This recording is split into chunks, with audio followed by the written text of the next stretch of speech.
Welcome दोस्तों, आज हम लाए हैं आपके लिए मॉड्यूल नंबर 4 का पूरा वीडियो सवालात के जवाबात के साथ।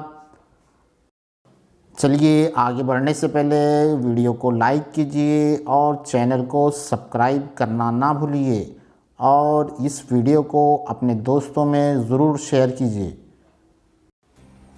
देखिए दोस्तों, जिस तरह से हमने मॉड्यूल नंबर 1, 2, 3 कंप्लीट किया था वैसे ही हम मॉड्यूल नंबर 4 भी कंप्लीट करेंगे। हम यहाँ पर देखिए दीक्षा ऐप को ओपन किए, कोर्सेस में गए। कोर्सेस में जाने के बाद में हमने सर्च किया MH_M4। सर्च करने के बाद में दोनों भी मॉड्यूल हमारे सामने आ गए, एक हिंदी में एक इंग्लिश में। आप अपनी लैंग्वेज अपनी पसंद के हिसाब से चूज़ कर सकते हैं, पसंद कर सकते हैं। कोई भी लैंग्वेज में हम मॉड्यूल को कर सकते हैं। मैंने यहाँ पर हिंदी को जो है पसंद करके आगे बढ़ा हूँ। यहाँ देखिए मॉड्यूल के सब्जेक्ट हमको सामने ही नज़र आ रहे हैं। मॉड्यूल के जायज़े से लेके तो आखिर तक सवालात के जवाब तक शुरुआत से हम ज्वाइन करेंगे। देखिए मॉड्यूल का नाम है दर्स व तदरीस के अमल में सिन्फ़ को मरबूत करना। मॉड्यूल की तफसील इस तरह है। मॉड्यूल सिन्फ़ और तदरीसी अमल के बारे में एक नुक्ता नज़र बनाता है। इससे ये अंदाज़ा होता है कि मुख्तलिफ़ शोबों में सिन्फ़ को किस तरह समझा और तर्जुमा किया जा सकता है। ये मॉड्यूल असातिज़ा को सिन्फ़ से मुतालिक उमूर पर अपनी हसासियत और तफ़हीम को तेज़ करने और सिन्फ़ को शामिल करने के तरीक़ेकार की तरक्की के लिए अमली रहनुमा खतूत फ़राहम करने में मदद करेगा। दोस्तों, ये कोर्स आप 27 दिसंबर तक भी मुकम्मल कर सकते हैं। इसको मुकम्मल करने की जल्दबाजी ना कीजिए और इत्मीनान से इस कोर्स को कंप्लीट कीजिए। चलिए स्टार्ट लर्निंग के बटन को दबाकर कोर्स को स्टार्ट करना है। सबसे पहले हमें मकासद नज़र आएंगे। जो भी मवाद हमारी नज़रों के सामने नज़र आता है उसे इत्मीनान से पढ़ना है, उसके बाद ही आगे बढ़ना है। ये मॉड्यूल हमने यहाँ पर पूरा ही अपलोड कर दिया है ताकि मुस्तकबिल में आपको कभी इसकी ज़रूरत पड़े तो आप यहाँ जाकर पूरा मॉड्यूल देख सकते हैं। और अगर आप YouTube पर हमारे फॉलोअर हैं तो आपको किसी तरह से भी नोट्स बनाने की ज़रूरत नहीं। आप जब चाहे जब हमारे YouTube पर जाकर इस मॉड्यूल को देख सकते हैं। और आप जानते हैं कि 18 मॉड्यूल मुकम्मल होने के बाद में सभी मॉड्यूल पर मुनहसर एक टेस्ट होगा और इन सब मॉड्यूल का इआदा हमें करने के लिए ये सब वीडियो हमारे लिए काफ़ी फ़ायदेमंद साबित होंगे। दोस्तों, पढ़ने और समझने के लिए पूरा वक्त लीजिए, उसके बाद ही आगे बढ़िए। और दोस्तों, जब हम आगे बढ़ते हैं तो आगे हमको ये बताया जाता है कि आपने इस पेज को पढ़ने के लिए कितना वक्त लिया और ये सब मालूमात हमारे आईडी के साथ में जुड़ जाती है। इसलिए इत्मीनान से पढ़िए और बाद में आगे बढ़िए।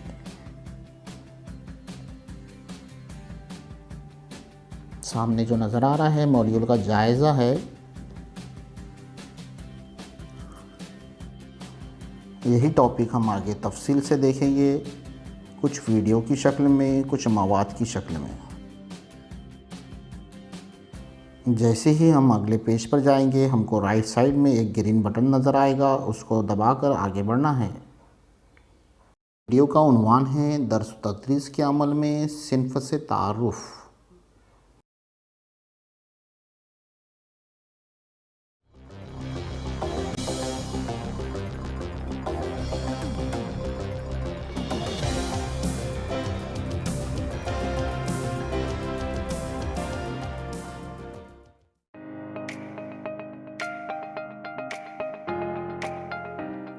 नमस्कार मित्रों, आज हम जेंडर संबंधी विषयों को पठन पाठन में किस प्रकार समावेशी विधि से स्थान दिया जाए इस विषय पर विचार करने का प्रयास करेंगे।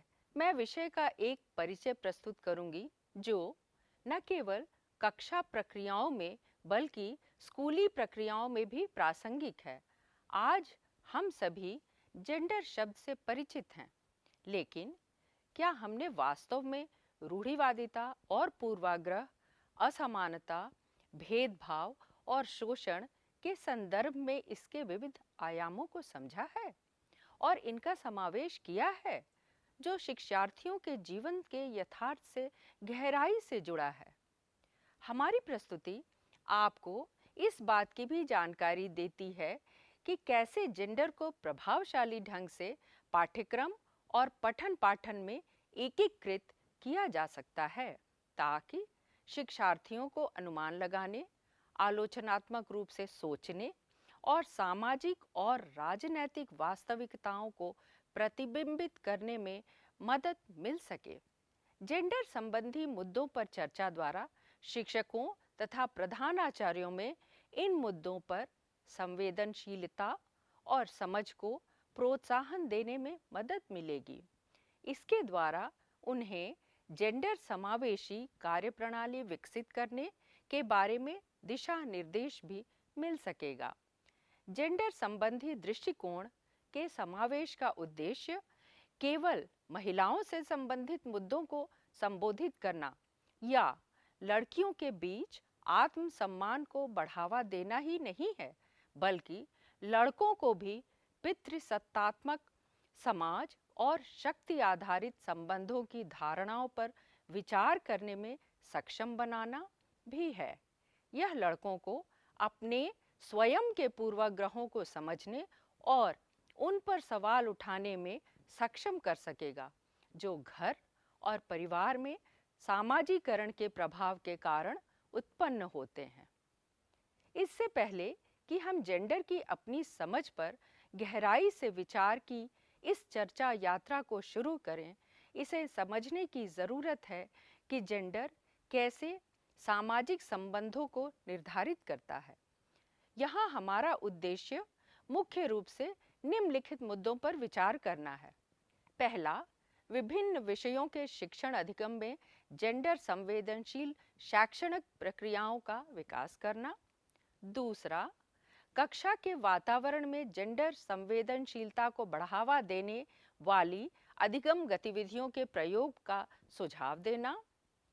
तीसरा, बालिकाओं की शिक्षा और सशक्तिकरण को बढ़ाने में पाठ्यक्रम और पाठ्यपुस्तकों की महत्वपूर्ण भूमिका को समझना। और चौथा, जेंडर संबंधित वर्तमान रूढ़िवादी दृष्टिकोणों और पूर्वाग्रहों पर सवाल उठाने और उन पर गंभीरता पूर्वक विचार करने के लिए तैयार करना।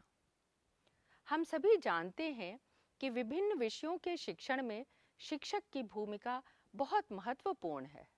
शिक्षक यह भी सुनिश्चित करते हैं कि कक्षा का वातावरण सहभागितापूर्ण हो, जहां लड़कियां भी सीखने की प्रक्रिया में सक्रिय रूप से शामिल हों।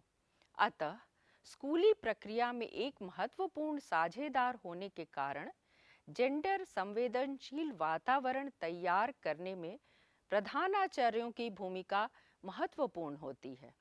शिक्षक की भूमिका के साथ साथ विद्यालय के वातावरण को जेंडर संवेदनशील बनाने में प्रधानाचार्यों की भूमिका के महत्व को समझना भी जरूरी है। इसलिए इस मॉड्यूल के विभिन्न उदाहरण इस बात पर भी प्रकाश डालते हैं कि कक्षा के भीतर और बाहर किस प्रकार जेंडर आधारित भेदभाव अनजाने ही प्रच्छन्न पाठ्यक्रम का एक अंग बन जाते हैं। इस विषय का एक अन्य महत्वपूर्ण पहलू यह भी है कि जेंडर संबंधी मुद्दों को विज्ञान, सामाजिक विज्ञान, गणित जैसे विषयों तथा हिंदी या अंग्रेजी जैसी भाषाओं के शिक्षण में किस प्रकार समावेशी विधि से स्थान दिया जाए।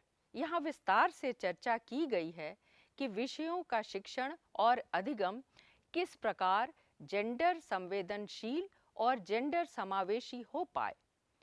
कई प्रकार की ऐसी गतिविधियां दी गई हैं जिनका आप कक्षा में आसानी से प्रयोग कर पाएंगे। साथ ही आपको जेंडर संबंधी मुद्दों पर पाठ्यपुस्तकों और पठन पाठन के माध्यमों द्वारा नए तरीके से समझ का विकास करने में भी मदद मिल सकेगी। आइए हम एक साथ जेंडर संबंधी मुद्दों पर विचार करें तथा उन्हें कक्षा और विद्यालय में प्रभावी विधि से स्थान दें। आशा है आज का हमारा यह विषय कक्षा के बहुवर्गीय, बहुजातीय तथा बहुधर्मावलंबी चरित्र के साथ ही विशेष आवश्यकता समूह से युक्त वातावरण को जेंडर समावेशी बनाने में सहायक होगा। धन्यवाद।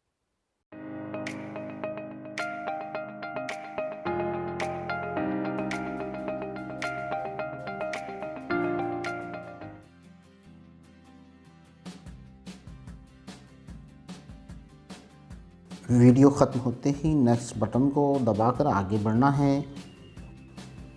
दोस्तों, अभी जो वीडियो हमने देखा है उस वीडियो के पूरे मवाद को यहाँ पर तहरीर में लिखा गया है।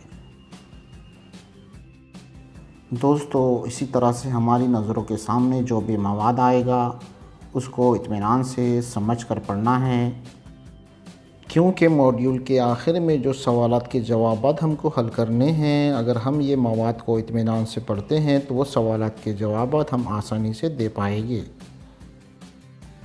ये भी याद रहे कि ऐसा ज़रूरी नहीं कि आप एक ही वक्त में पूरे मॉड्यूल को मुकम्मल करें। आप अपनी फुर्सत से कई हिस्सों में इस मॉड्यूल को मुकम्मल कर सकते हैं।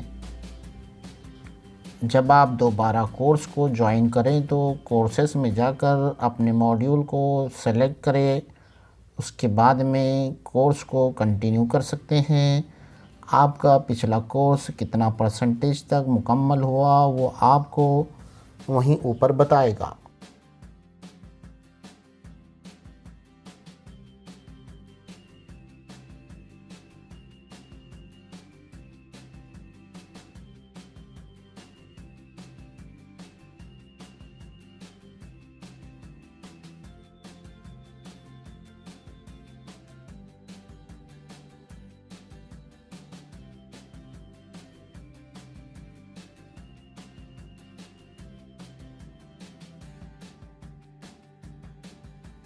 चलिए नेक्स्ट बटन को दबाकर आगे बढ़ते हैं। अगला वीडियो है सिन्फ को समझना और स्कूल जाने के अमल में इसके तूर व अर्ज़ हैं।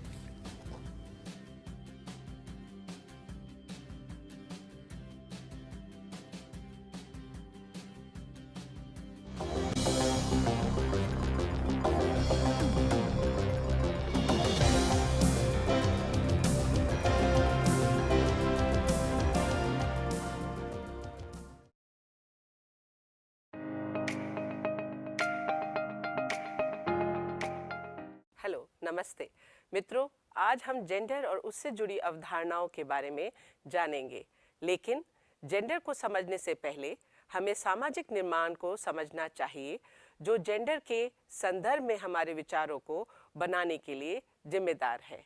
सामाजिक निर्माण एक सतत प्रक्रिया है जिसमें सभी व्यक्ति और सामाजिक प्रतिक्रियाएं एक अहम भूमिकाएं निभाती हैं। उदाहरण के लिए, जब एक बच्चा पैदा होता है तो उसे कपड़े के टुकड़े में लपेटा जाता है, तो क्या हम बता सकते हैं कि बच्चा लड़का है या लड़की? हम नहीं बता सकते। जैसे जैसे वो बड़े होते हैं, हम विभिन्न तरीकों के माध्यम से लड़के या लड़की के बीच में अंतर करना शुरू कर देते हैं, जैसे कपड़ों में भेदभाव, गतिविधियां करने में, खिलौनों के साथ खेलने में। जो खेल वो आमतौर पर खेलते हैं, जैसे कि खेल के मैदान में हम आमतौर पर फुटबॉल लड़कों को और लड़कियों को खो खो खेलते हुए देखते हैं। भूमिका और जिम्मेदारियों में भी ऐसी भिन्नता देखी जाती है।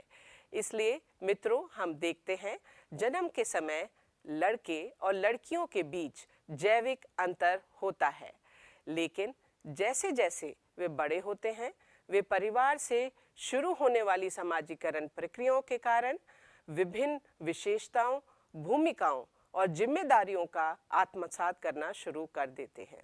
इसलिए जेंडर ऐसी समाजीकरण प्रक्रिया का एक उदाहरण है। तो जेंडर क्या है, हम इसको समझते हैं। जेंडर सामाजिक रूप से निर्धारित और सांस्कृतिक रूप से महिलाओं, पुरुषों और ट्रांसजेंडर के बीच अंतर को संदर्भित करता है। आपको यह समझना होगा कि जेंडर की परिभाषा भी समाज द्वारा बनाई गई है।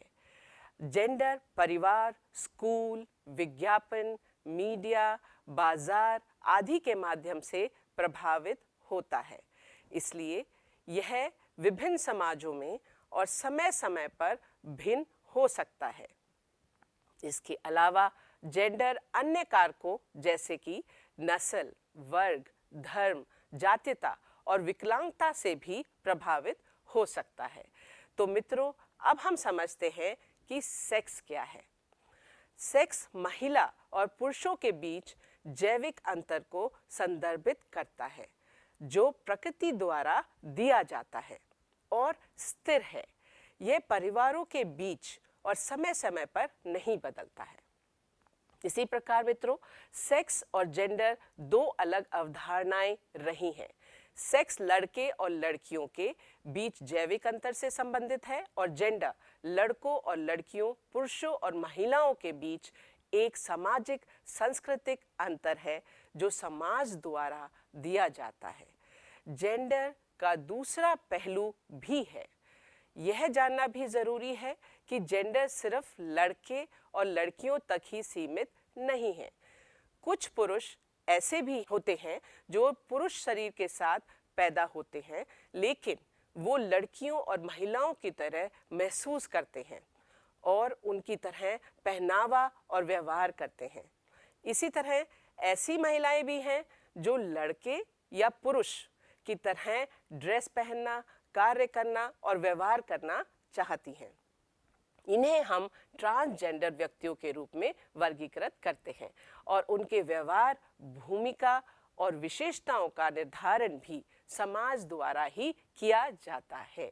इस प्रकार हमारी जेंडर की पहचान यह निर्धारित करती है कि हमें कैसे देखा जाता है और हमें पुरुष, महिला या ट्रांसजेंडर के रूप में कैसा व्यवहार करना चाहिए। अब हम कुछ महत्वपूर्ण बिंदुओं पर विचार करते हैं, जैसे कि क्या आपको लगता है कि जेंडर भूमिकाएं निष्पक्ष हैं? क्या यह तथ्य कि हमारे लिंग के आधार पर हमारे साथ अलग व्यवहार करना हमें समानता तक पहुंचने में रोकता है? क्या हमारे साथ अलग तरह से व्यवहार हो रहा है क्योंकि हम प्राकृतिक रूप से अलग हैं? क्योंकि स्कूली शिक्षा हमारे समाजीकरण के बहुत महत्वपूर्ण भूमिका निभाती है, इसलिए हमें यह समझने की जरूरत है कि स्कूलों में जेंडर और उसके आयाम कैसे संचालित होते हैं। शिक्षक स्कूली शिक्षा प्रक्रिया में एक महत्वपूर्ण हितधारक है। हम कक्षाओं को जेंडर अनुकूल या समावेशी बनाने में उनकी भूमिका पर चर्चा करेंगे।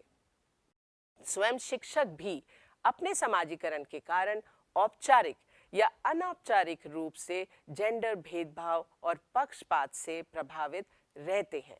ये उनकी भूमिकाओं व जिम्मेदारी के कार्य आवंटन और कक्षा में अवांछित, अनुचित भाषा के उपयोग आदि प्रक्रिया में देखा जा सकता है।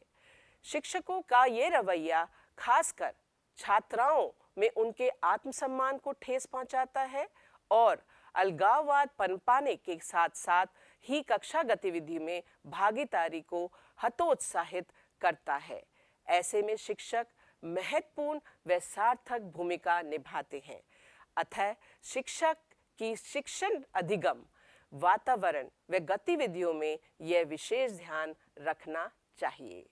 शिक्षक को ऐसा करने के लिए क्या करना होगा, अब हम ये देखते हैं। शिक्षक को पहले सभी स्कूली शिक्षा गतिविधियों में जेंडर भेद को पहचान करनी चाहिए और फिर कक्षा में और कक्षा के बाहर की गतिविधियों को तदनुसार योजबद्ध तरीके से लागू करना चाहिए। यह निश्चित रूप से एक सक्षम वातावरण बनाएगा जहां सभी छात्र अपने अनुभवों को साझा कर सकते हैं, मौजूदा पूर्वग्रहों और रूढ़िवादियों पर सवाल उठा सकते हैं और चर्चा और बहस के आधार पर उपयुक्त समाधान निकाल सकते हैं। विषयों के शिक्षण के दौरान शिक्षक को सामाजिक, राजनीतिक और आर्थिक प्रक्रियाओं में महिलाओं की भागीदारी की भूमिका पर जोर देने का भी ध्यान रखना चाहिए। एक अन्य महत्वपूर्ण प्रयास शिक्षार्थियों को प्रेरित करने के लिए स्थानीय परिवेश से उपयुक्त रोल मॉडल का उदाहरण देना चाहिए। मित्रों, अब हमें शिक्षकों की महत्वपूर्ण भूमिका पर चर्चा की है, तो अब हमें समझना है हिडन पाठ्यक्रम क्या है और ये कैसे संचालित होता है। पाठ्यक्रम के रूप में हम सभी जानते हैं, मोटे तौर पर सभी आवश्यक और उचित ज्ञान स्कूल में औपचारिक रूप से सिखाना शामिल है। हालांकि कुछ ऐसे पहलू भी हैं जिन्हें स्कूली प्रणाली में अनौपचारिक रूप से पढ़ाया जाता है और इसे हिडन पाठ्यक्रम कहा जाता है। तो इस हिडन पाठ्यक्रम में क्या शामिल होता है, ये हम देखते हैं। इसमें वह सभी व्यवहार, परिप्रेक्ष्य और दृष्टिकोण शामिल है जो स्कूली प्रक्रिया में अनजाने में छात्र अपना लेते हैं। हमें यह समझने की जरूरत है कि जो कुछ वो सीखते हैं वह औपचारिक पाठ्यक्रम का हिस्सा हो भी सकता है या नहीं। जेंडर अनिवार्य रूप से इस हिडन पाठ्यक्रम का एक हिस्सा बन जाता है और यह कुछ माध्यमों से संपादित होता है, जैसे कि संगठनात्मक व्यवस्था जिसमें जेंडर के आधार पर कक्षा और स्कूल के भीतर भौतिक स्थानों का विभाजन शामिल है, लड़कों और लड़कियों को अलग अलग कार्य सौंपना, स्कूल की गतिविधियों में अनुष्ठान और अभ्यास, लिंग के आधार पर इनाम और सजा की व्यवस्था, विभिन्न रणनीतियों के माध्यम से लड़कों और लड़कियों को अनुशासित करना, शिक्षक द्वारा लेबल पैटर्न, शिक्षक छात्र और छात्र छात्र में परस्पर बातचीत। यहाँ तक कि स्कूल की भौतिक स्थान भी जेंडर के धारणा से प्रभावित है। इसलिए यदि स्कूल द्वारा हिडन पाठ्यक्रम को संबोधित नहीं किया जाता तो लड़के और लड़कियों को विशेष रूप से सौंपी गई जेंडर भूमिकाओं और जिम्मेदारियां समाज में जेंडर पूर्वग्रहों को बनाए रखेंगे। मित्रों, शिक्षकों के अलावा प्रिंसिपल स्कूली प्रक्रियाओं में एक अन्य महत्वपूर्ण हितधारक हैं। जेंडर संवेदनशील स्कूल प्रबंधन प्रणाली की स्थापना में उनकी प्राथमिक भूमिका है। तो यह देखते हैं कि प्रिंसिपल स्कूल के माहौल को कैसे लैंगिक संवेदनशील और लैंगिक समावेशी बनाते हैं। प्रिंसिपल को स्कूल के शासन और संचालन में लैंगिक समानता को प्रोत्साहित करना चाहिए। प्रिंसिपल के लिए जेंडर से संबंधित मुद्दों पर सहयोगी स्टाफ सहित सभी स्टाफ सदस्यों को संवेदनशील बनाना अनिवार्य होना चाहिए। वे स्कूल से संबंधित मामलों में माता पिता और समुदाय के सदस्यों के व्यवहार व कार्यों में लैंगिक रूढ़ियों की जांच कर उन्हें संवेदनशील बना सकते हैं। स्कूली परिसर के भीतर अलग अलग पर्याप्त और कार्यात्मक शौचालय, पानी की उपलब्धता, स्वच्छता से संबंधित सुविधाएं और सैनिटरी पैड जैसी लैंगिक सुविधाएं, संवेदनशील सुविधाएं होनी चाहिए। कक्षा शिक्षण अधिगम प्रक्रियाओं को अधिक जेंडर संवेदनशील बनाने के लिए शिक्षकों का समर्थन करने की पूरी कोशिश करनी चाहिए। जेंडर संवेदनशील भाषा का उपयोग करने के लिए शिक्षकों को प्रोत्साहित करना चाहिए। वे स्कूल की विभिन्न गतिविधियों में लड़कों और लड़कियों दोनों की भागीदारी सुनिश्चित करने में एक अहम भूमिका निभा सकते हैं। हम यह भी जानते हैं कि हिंसा स्कूल के भीतर और बाहर दोनों ही जगह पर हो सकती है। प्रिंसिपल के लिए किसी भी प्रकार की हिंसा के प्रति एक जीरो टॉलरेंस पॉलिसी विकसित करना अनिवार्य है। लड़कों, लड़कियों और ट्रांसजेंडर के लिए आत्मरक्षा प्रशिक्षण आयोजित करना महत्वपूर्ण है। छात्रों के लिए मार्गदर्शन और परामर्श सेवाओं की एक नियमित व्यवस्था होनी चाहिए। यह स्कूल प्रबंधन और प्रिंसिपल की जिम्मेदारी है कि वे नियम और विनियम तैयार कर उन्हें लागू करें और स्कूल के माहौल को जेंडर के प्रति संवेदनशील बनाएं। इस प्रकार यह देखा गया है कि स्कूलों में विभिन्न स्तरों पर जेंडर कैसे संचालित होता है और शिक्षक और प्रिंसिपल की भूमिका लैंगिक मुद्दों में बहुत महत्व रखती है। धन्यवाद।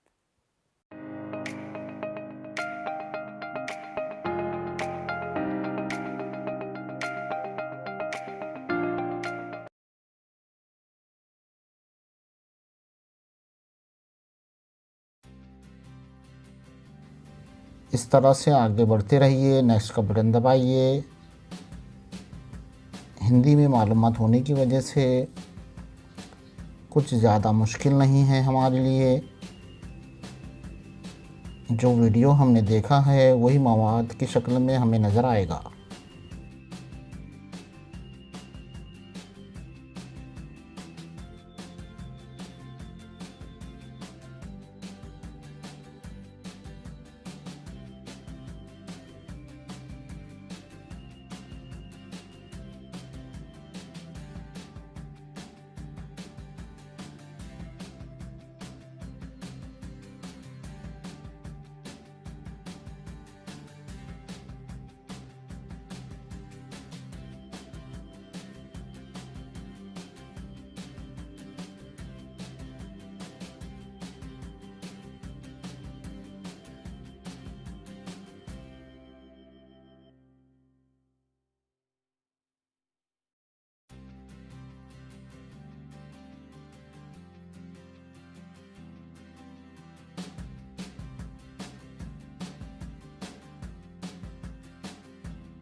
दोस्तों नेक्स्ट बटन दबा के आगे बढ़ना है। एक सवाल या पेपर हमको नज़र आएगा, कुछ ज़्यादा मुश्किल नहीं है, लेकिन सवाल को समझकर हल करना है। क्या पूछ रहा है उसे समझना चाहिए। सवाल इस तरह है कि यहाँ हमें सिर्फ दकियानूसी की पहचान करनी है।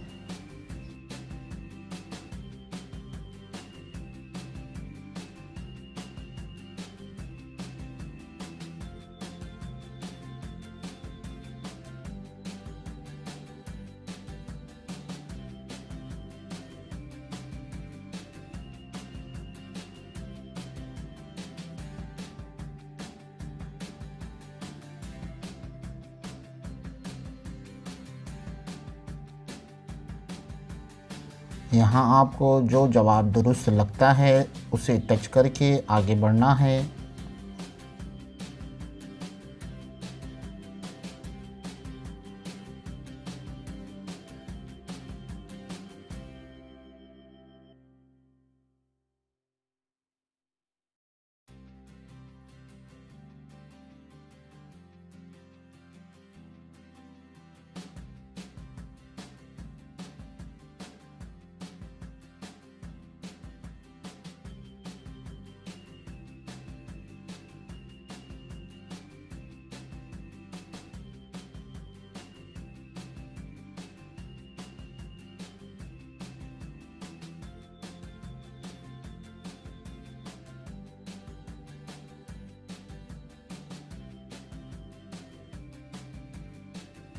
देखिए यहाँ मेरी सवालात को समझने में पूरी तरह से गलती हुई है, लेकिन घबराने की ज़रूरत नहीं।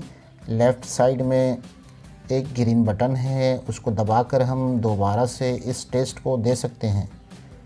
देखिए मैंने बैक किया हूँ। अब मैं दोबारा से इस टेस्ट को दूंगा। इस तरह से आप भी दोबारा से इस मालूमात को पढ़कर दोबारा से इस टेस्ट को दे सकते हैं।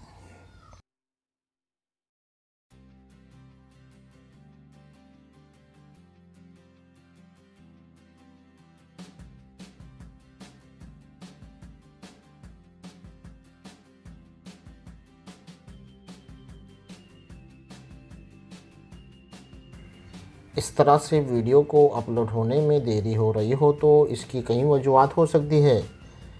एक तो आपका नेटवर्क भी स्लो हो सकता है। जिस टावर से आपको नेटवर्क मिलता है उस पर अगर रश हो जाए तो भी नेटवर्क स्लो हो जाता है, या फिर आपका डाटा भी ख़त्म हो सकता है, या फिर इसकी और कई वजूहात हो सकती हैं। तो इससे घबराने की ज़रूरत नहीं है, ट्राई करते रहें।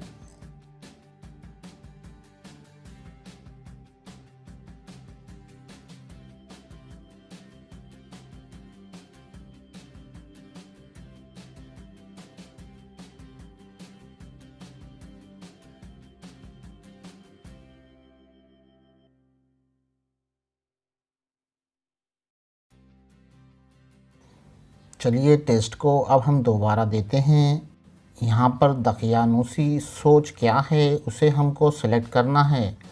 जो आम गलतफहमी हमारी होती है उसी को सेलेक्ट करना है।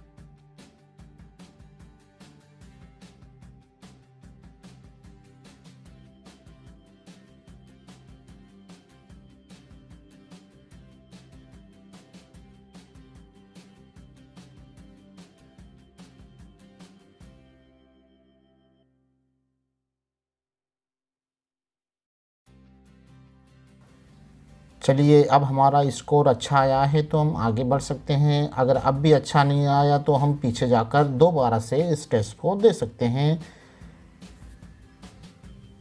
यहाँ पर ऐप को अगर हम रेटिंग देना चाहें तो दे सकते हैं। स्टार बटन दबाकर हमको 5 स्टार रेटिंग देना चाहिए। जब भी हम आगे बढ़ते हैं तो 5 स्टार रेटिंग देकर आगे बढ़ें। इस एक्टिविटी में आप बाद में भी हिस्सा ले सकते हैं। वेबसाइट का लिंक को आप लिख कर रखिए या इसकी स्क्रीनशॉट लेके रखिए, या फिर इस तरह से QR कोड के ज़रिए से भी आप उस वेबसाइट पर, उस ब्लॉग पर जाके अपनी प्रतिक्रिया दे सकते हैं। अब आप आगे देखेंगे ज़बानों की तालीम के ज़रिए सिनफ़ी ख़दशात को मरबूत करना।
आगे देखिए समाजी साइंस की तालीम के ज़रिए सिन्फ को मरबूत करना।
यहाँ पर ऐसा लगता है कि ये पेज ओपन नहीं हो रहा है, लेकिन दोस्तों ये पेज इसी तरह से है।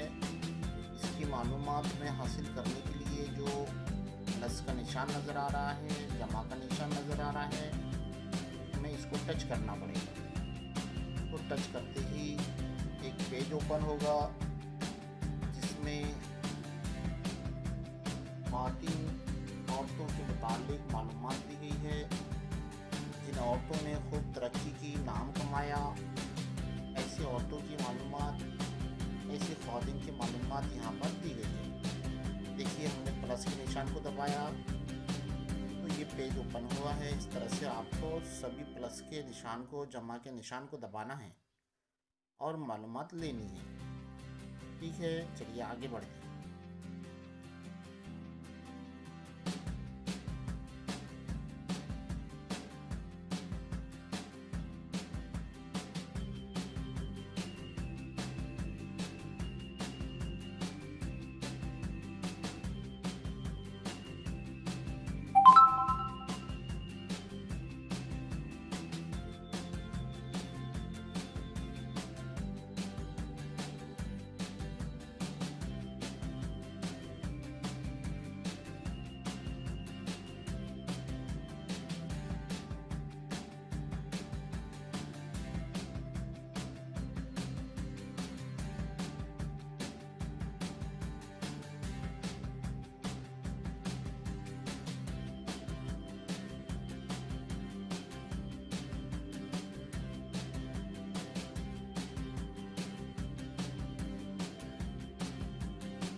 यहाँ और एक मसला पैदा होता है कि आगे बढ़कर नहीं आ रहा है तो 3 लकीरों वाला निशान को टच करके एग्ज़िट होना है और बाद में दोबारा से ट्रेनिंग को ज्वाइन करना है।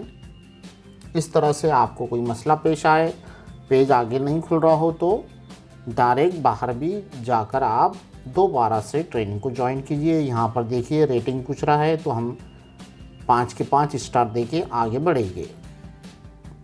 ठीक है, इस तरह से रेटिंग देनी है। हर चैप्टर ख़त्म होने के बाद में रेटिंग वो पूछ सकता है आपको, या ना भी पूछे तो आप स्टार दबाकर रेटिंग ज़रूर दें।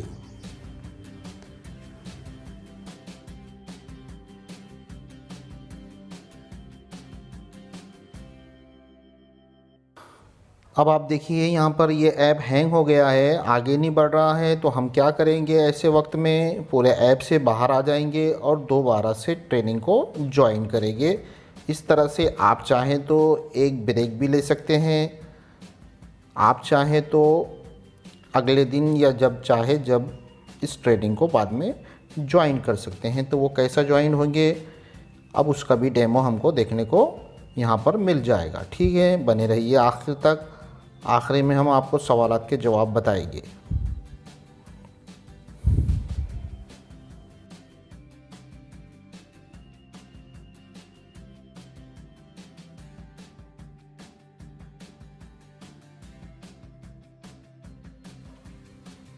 देखिए दोस्तों, इस तरह से ये ऐप कभी कभी हैंग भी हो जाता है, अगला पेज नहीं खुलता। तो इसमें किसी तरह से घबराने की और डरने की बात नहीं, हम डायरेक्ट जो है ऐप से बाहर आ जाएंगे। इस तरह से हम ट्रेनिंग में 1-2 ब्रेक भी ले सकते हैं और दोबारा हम ट्रेनिंग इस तरह से ज्वाइन करेंगे। दोबारा ट्रेनिंग ज्वाइन करने के लिए फिर हमने ऐप को ओपन किया, कोर्स में गए। कोर्स में जाने के बाद में हमने देखिए कैसा सर्च किया हमारे मॉड्यूल को। हमारा मॉड्यूल हिंदी में है तो हिंदी में ही बराबर हम सर्च करेंगे। अंग्रेज़ी में चले जाए तो हमको वो वहाँ पर बताएगा कि आपने अभी कोर्स शुरू ही नहीं किया। अगर इंग्लिश में जाए तो हिंदी में जाएंगे तो हमने अपना कितना कोर्स कंप्लीट किया ये हमको वहाँ पर नज़र आएगा। देखिए हमने फिर कोर्स को दोबारा ज्वाइन किया है, जहाँ से हमारा छूट गया था वहाँ से ही अपना कोर्स फिर दोबारा शुरू होगा। ठीक है, इस तरह से आगे बढ़ते रहे।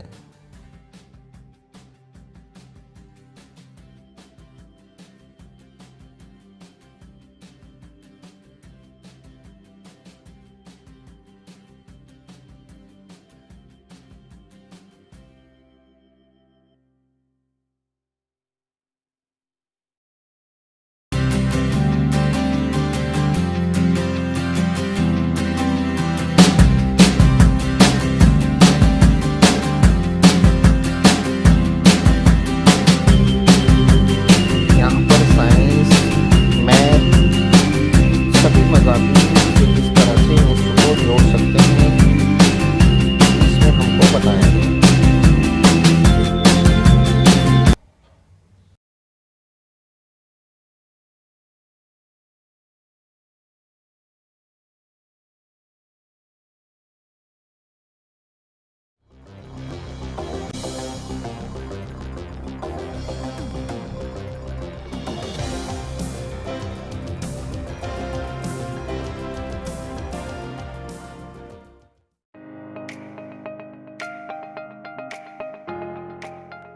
नमस्कार मित्रों, आपने अब तक जेंडर तथा सेक्स के बीच के अंतर को समझ ही लिया होगा।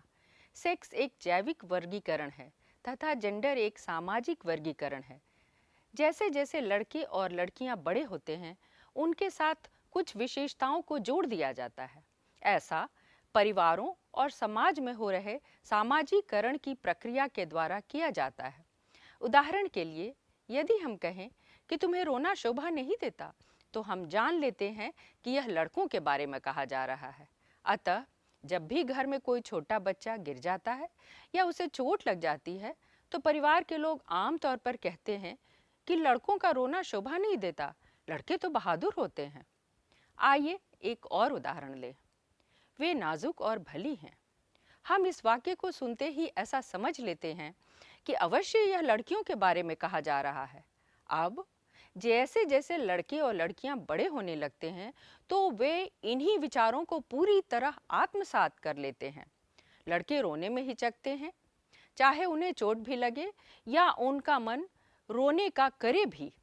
वे रोना कमजोरी की निशानी समझने लगते हैं। उन्हें डर हो जाता है कि यदि वे रोएं तो लोग उन्हें कमजोर समझ लेंगे। इसी प्रकार लड़कियों को नाजुक और भली समझा जाता है। अब आप ही सोचिए कि अगर कोई लड़की शैतानी करे तो लोग उसे कैसा समझेंगे। अतः हम लोगों के बारे में एक खास धारणा बना लेते हैं और इसी प्रकार पूर्वाग्रह और रूढ़िवादिता के शिकार हो जाते हैं। परंतु हमें यह भी सोचना चाहिए कि हर व्यक्ति में एक स्वाभाविक भावना होती है। पूर्वाग्रह या रूढ़िवादिता लोगों की विशिष्ट भावनाओं और प्रतिभाओं को पहचानने में बाधा पहुंचाती है। इसके लिए हम एक गतिविधि लेते हैं। इस संदर्भ में हम NCERT की पाठ्यपुस्तक सामाजिक और राजनैतिक जीवन से एक गतिविधि का उदाहरण लें। कक्षा में विद्यार्थियों को निम्नलिखित चित्र बनाने के लिए कहा जाए: किसान, फैक्ट्री श्रमिक, नर्स, वैज्ञानिक, पायलट और शिक्षक। मान लें कि कक्षा में कुल 30 विद्यार्थी हैं। कार्य पूरा होने के बाद शिक्षक यह देख सकते हैं कि विद्यार्थियों ने कैसे चित्र बनाए हैं। क्या इन चित्रों में महिलाओं से ज्यादा पुरुषों के चित्र हैं? किस प्रकार की नौकरियों में महिलाओं से ज्यादा पुरुषों के चित्र बनाए गए हैं? क्या सारी महिलाओं को ही नर्स के रूप में चित्रित किया गया है? यदि हाँ, तो क्यों? क्या किसानों के रूप में महिलाओं के चित्र कम बनाए गए हैं? यदि हाँ, तो क्यों? सभी वैज्ञानिकों के चित्र पुरुष ही क्यों बनाए गए हैं? जैसा कि आप यहाँ दी गई सारणी में देख सकते हैं कि सभी 30 विद्यार्थियों ने नर्सों के रूप में महिलाओं के चित्र बनाए हैं तथा 25 विद्यार्थियों ने पुरुष वैज्ञानिक बनाए हैं। इसका कारण यह है कि विद्यार्थी ऐसा मानते हैं कि घर के बाहर महिलाएं कुछ विशेष प्रकार के ही कार्य कर सकती हैं। मान लिया जाता है कि महिलाएं अच्छी नर्सें बन सकती हैं क्योंकि वे घर में बच्चों और परिवार के अन्य सदस्यों की देखभाल करती हैं। इसी प्रकार आमतौर पर मान लिया जाता है कि विज्ञान पढ़ने के लिए तकनीकी बुद्धि आवश्यक है। अतः लड़कियां और महिलाएं तकनीकी ज्ञान के लिए उपयुक्त नहीं। परंतु क्या हमने भारतीय रॉकेट महिलाओं को नहीं देखा जिन्होंने मंगल ग्रह की कक्षा में उपग्रह का सफलतापूर्वक प्रक्षेपण किया था? हम जानते हैं कि आज भारतीय अंतरिक्ष अनुसंधान संगठन में कई महिला वैज्ञानिक महत्वपूर्ण पदों पर कार्य कर रही हैं। इसी प्रकार 30 विद्यार्थियों ने पुरुष किसान का चित्र बनाया। वस्तुतः हमारे देश के ग्रामीण क्षेत्रों में लगभग 80% महिलाएं खेती के कार्यों से जुड़ी हैं। वे खेतों में फसलें बोना, निराई, कटाई आदि सारे कार्य करती हैं। फिर भी ऐसा क्यों है कि जब हम किसान की कल्पना करते हैं तो हमारे सामने पुरुष का ही चित्र उभरता है? आइए एक और गतिविधि करें। ऐसा भी देखा गया है कि कई लड़कियों को परिवारों का सहयोग कम मिल पाता है, जिससे वे अपने सपनों को साकार नहीं कर पाती हैं। जैसे ही लड़कियां स्कूली शिक्षा पूरी करती हैं, वैसे ही परिवार वाले उनके विवाह की बात सोचने लगते हैं। परंतु कई उदाहरण ऐसे भी हैं जहां सुदूर ग्रामीण क्षेत्रों के परिवार वालों ने भी अपनी लड़की को सपने देखने की आज़ादी दी और उन सपनों को पूरा करने में उनका सहयोग भी किया। ऐसे उदाहरणों पर कक्षा में चर्चा की जा सकती है। ऐसी ही एक कहानी है झारखंड की रहने वाली लक्ष्मी लाकड़ा की, जो एक इंजन चालक हैं। आमतौर पर इंजन चालक पुरुष होते हैं, परंतु 27 साल की लक्ष्मी लाकड़ा ने, जो झारखंड के एक सामान्य जनजातीय परिवार की हैं, उत्तरी रेलवे की पहली महिला चालक बनने का कीर्तिमान बनाया। लक्ष्मी के माता पिता पढ़े लिखे तो नहीं थे, परंतु उन्होंने अपने बच्चों को पढ़ाने के लिए काफ़ी संघर्ष किए। लक्ष्मी ने सरकारी स्कूल से अपनी पढ़ाई की। उसने बहुत मेहनत की और अच्छे अंक प्राप्त करने के बाद इलेक्ट्रॉनिक में डिप्लोमा किया। वे रेलवे बोर्ड की परीक्षा में अपने पहले प्रयास में ही उत्तीर्ण हुई। लक्ष्मी कहती हैं, मुझे चुनौतियां पसंद हैं और जैसे ही कोई कहता है कि यह काम लड़कियों के लिए नहीं है, मैं उस काम को करके ही दिखाती हूँ। लक्ष्मी को अपने जीवन में कई बार ऐसी चुनौतियों का सामना करना पड़ा। जब उसने इलेक्ट्रॉनिक की पढ़ाई का निर्णय लिया तब, या जब उसने पॉलिटेक्निक में मोटरसाइकिल की सवारी की तब, या जब उसने इंजन चालक बनने का निर्णय लिया तब। जीवन में लक्ष्मी के विचार सरल हैं।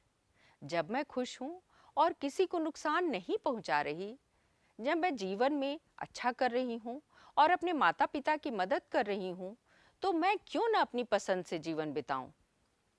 मित्रों, हमारे लिए यह भी समझना जरूरी है, न केवल लड़कियां बल्कि लड़के भी पूर्वग्रहों और रूढ़िवादी सोच का शिकार होते हैं।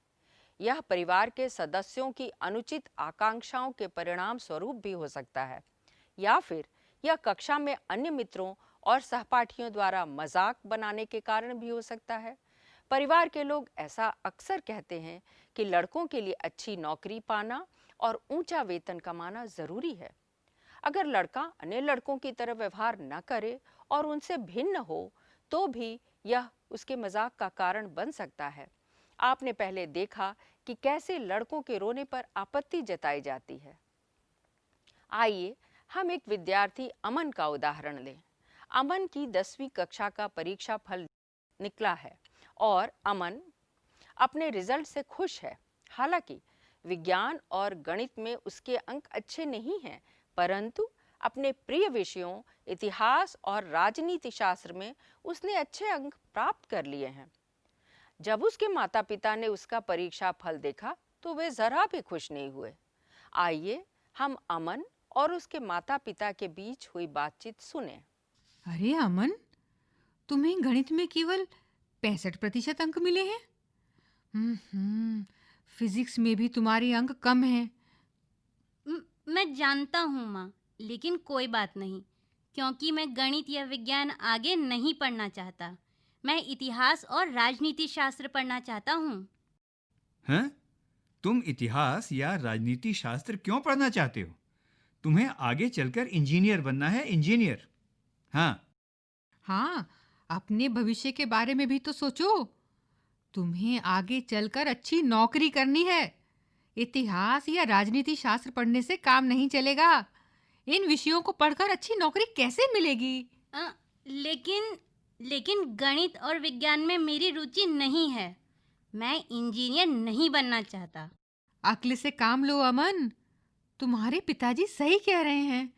तुम्हें गणित और फिजिक्स ही पढ़ना चाहिए। हाँ, और साथ साथ तुम कंप्यूटर भी सीख लो। आजकल कंप्यूटर जानने वालों को अच्छी नौकरियां मिलने में आसानी होती है। हाँ। मेरी पसंद नापसंद के बारे में कोई नहीं सोचता, कोई भी नहीं सोचता। मित्रों, इस बातचीत को सुनाने के बाद कक्षा में इन बिंदुओं पर चर्चा हो सकती है। अगर तुम अमन की जगह पर होते तो तुम किस विषय का चुनाव करते और क्यों? लड़कों को पढ़ाई लिखाई के संबंध में किस प्रकार के दबावों का सामना करना पड़ता है? लड़कियों को पढ़ाई लिखाई के संबंध में किस प्रकार के दबावों का सामना करना पड़ता है?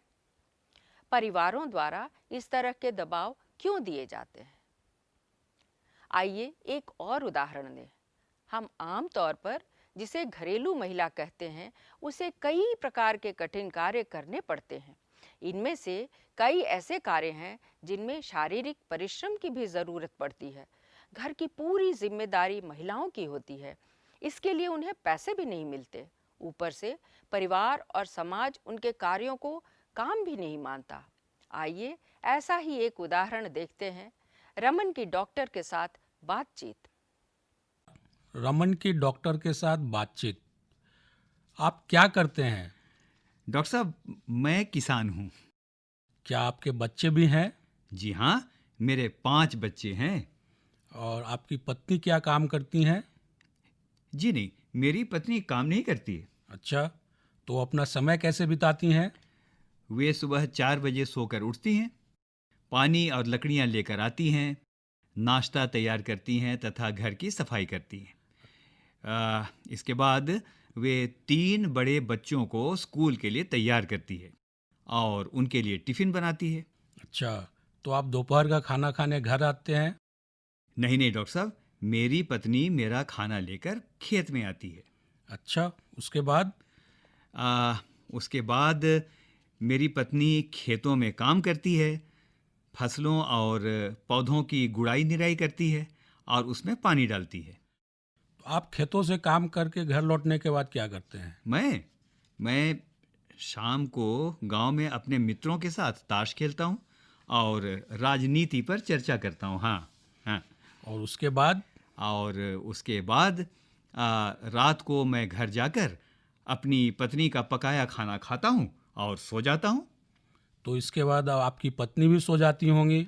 अरे नहीं, मैं सो जाता हूँ, उन्हें तो अभी रसोई और बर्तनों की सफाई का काम भी पूरा करना होता है ना, रात के करीब 10-11 बजे तक। हाँ, मुझे तो लगा था कि आपने कहा कि आपकी पत्नी काम नहीं करती हैं। हाँ डॉक्टर साहब, मेरी पत्नी काम नहीं करती, वे तो केवल एक गृहिणी है। अतः मित्रों, हमने देखा कि किस प्रकार जेंडर संबंधी विषयों को पठन पाठन तथा अन्य गतिविधियों के साथ जोड़कर रुचिकर ढंग से सिखाया जा सकता है। इसके लिए चर्चाओं, प्रेरणादायक कहानियों, रोल प्ले, जीवंत उदाहरणों आदि का प्रयोग किया जा सकता है, जिनके कुछ उदाहरण हमने अभी आपके सामने रखे। धन्यवाद।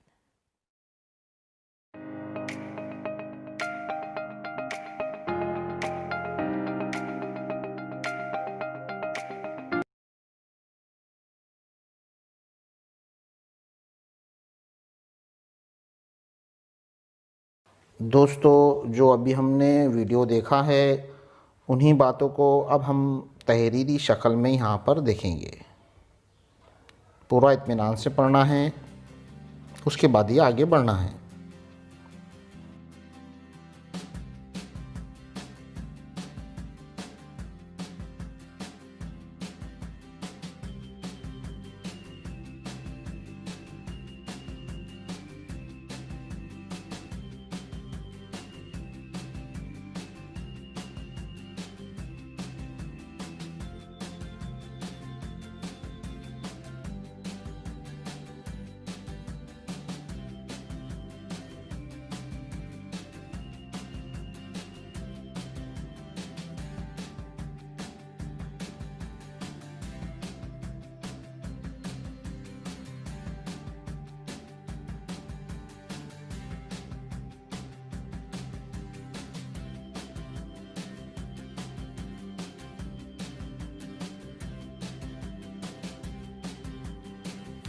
अभी तक हमने देखा रियाजी की तालीम के ज़रिए सिन्फ को मरबूत करना, साइंस की तालीम के ज़रिए सिन्फ को मरबूत करना, सरगर्मियों के ज़रिए सिन्फी ख़दशात को दूर करना।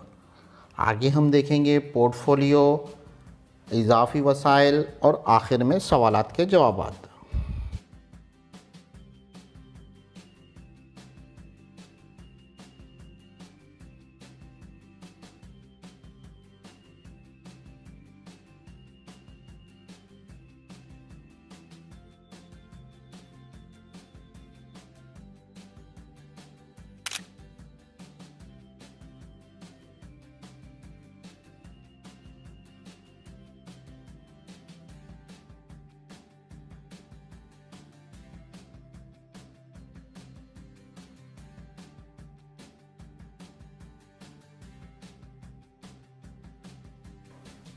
दोस्तों, अभी तक के हमने देखा रियाजी की तालीम के ज़रिए सिन्फ को मरबूत करना,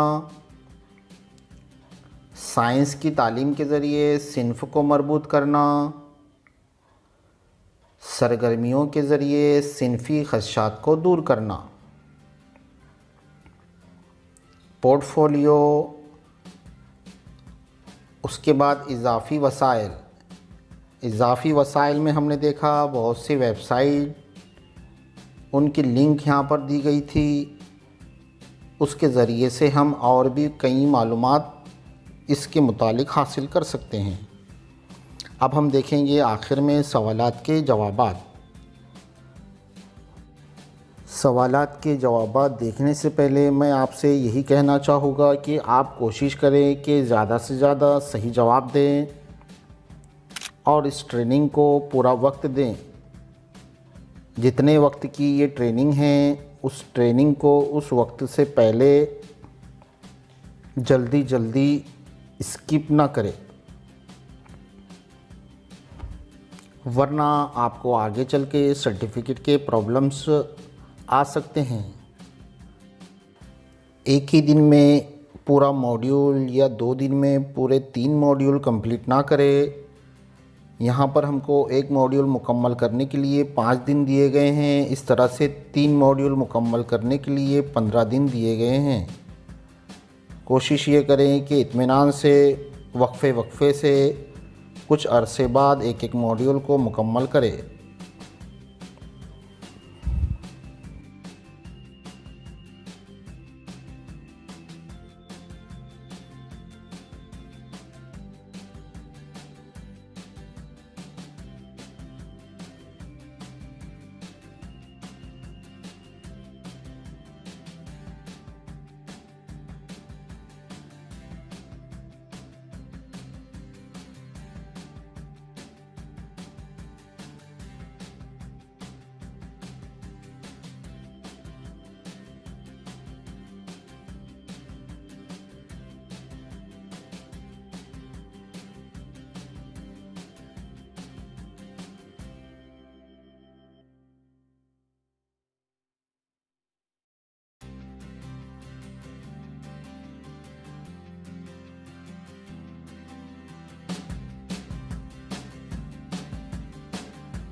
देखिए यहाँ पर हमारा स्कोर अच्छा आता है तो हम ट्रेनिंग को क्लोज़ करेंगे। अगर स्कोर अच्छा नहीं आता तो हम लेफ़्ट साइड में जो ग्रीन बटन है उसको दबाकर दोबारा से ट्रेनिंग दे सकते हैं। इस तरह से आप दोबारा से या बार बार भी टेस्ट दे सकते हैं। आखिर में रेटिंग देकर इस ट्रेनिंग को हम मुकम्मल करेंगे।